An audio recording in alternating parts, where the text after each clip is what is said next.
Shalom, shalom. Senang bisa berjumpa dengan saudara hari ini.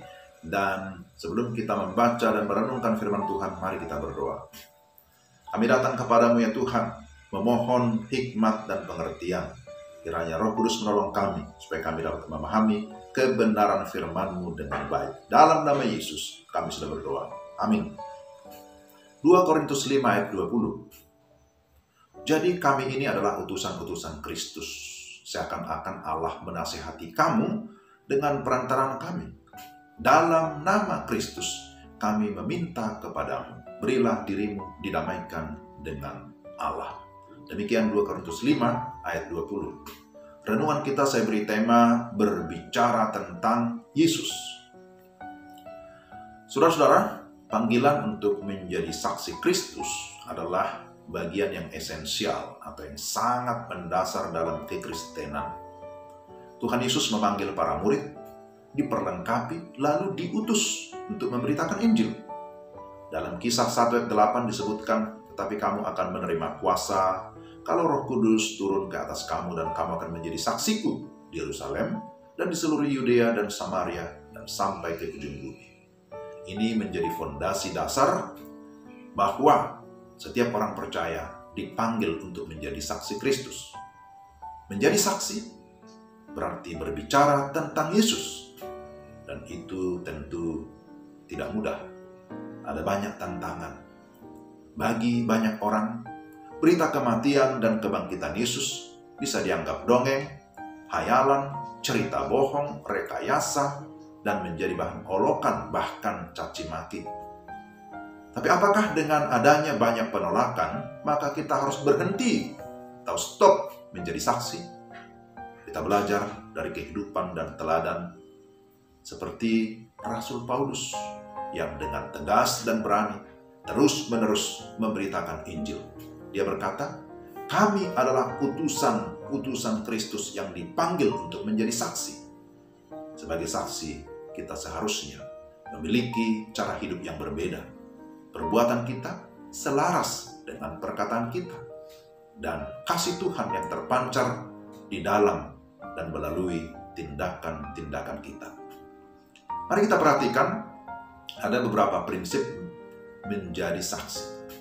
Pertama, memberi perhatian penuh kepada Tuhan. Ini prinsip penting menjadi saksi. Artinya bahwa dalam pemberitaan kita, fokus utama kita bukanlah sarana, bukanlah metode, ataupun waktu yang menurut kita paling cocok atau paling tepat. Tapi fokus kita adalah kepada Tuhan yang memberikan kita penugasan sekaligus memberikan kita kesempatan. Dia yang memulai pekerjaannya, dia juga yang akan meneruskannya. Bagian kita adalah melakukan tugas dan tanggung jawab kita dengan iman dan ketaatan. Kesadaran ini menyingkirkan rasa tertekan dalam bersaksi dan membuat semua orang dapat melakukannya karena berfokus kepada Tuhan. Tapi yang kedua, di dalam kita menjadi saksi, kita juga memberikan perhatian penuh kepada orang lain. Yesus memberi perhatian, bahkan penghargaan kepada semua orang yang menghargai. Yesus menghargai setiap individu dari berbagai suku atau dari berbagai kalangan tanpa membeda-bedakan, tidak diskriminatif di dalam pelayanan. Dia melayani perempuan pelacur, dia melayani koruptor, ya seperti pemungut cukai yang tidak adil itu, orang miskin, orang lumpuh, orang buta, orang yang kelaparan, janda, anak-anak, dan lain-lain. Dia melayani semua orang. Kita menjadi saksi, berarti kita berbicara tentang Yesus kepada semua orang, tanpa ada batasan suku, ras, golongan, dan lain-lain, sebagaimana teladan Kristus. Karena memang Tuhan mengasihi semua orang, maka seharusnya kita sebagai anak-anaknya juga demikian. Agar kita menjadi lebih efektif, kita juga membutuhkan topangan doa dari orang lain.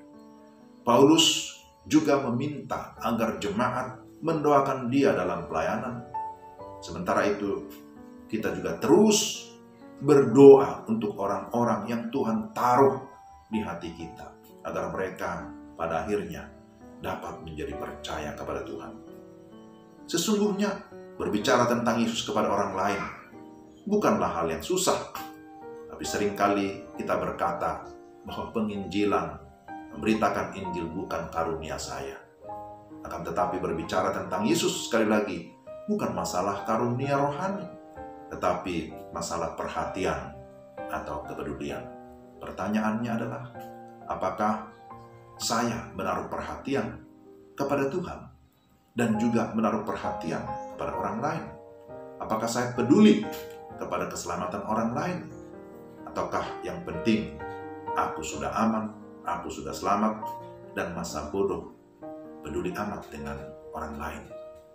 Maka mari kita, saudara, menggunakan kesempatan untuk berbicara tentang Yesus selagi masih ada kesempatan kepada sesama kita, kepada orang lain, khususnya mereka yang belum percaya kepada Yesus sebagai Tuhan dan Juru Selamat. Selamat menjadi saksi. Mari kita berdoa.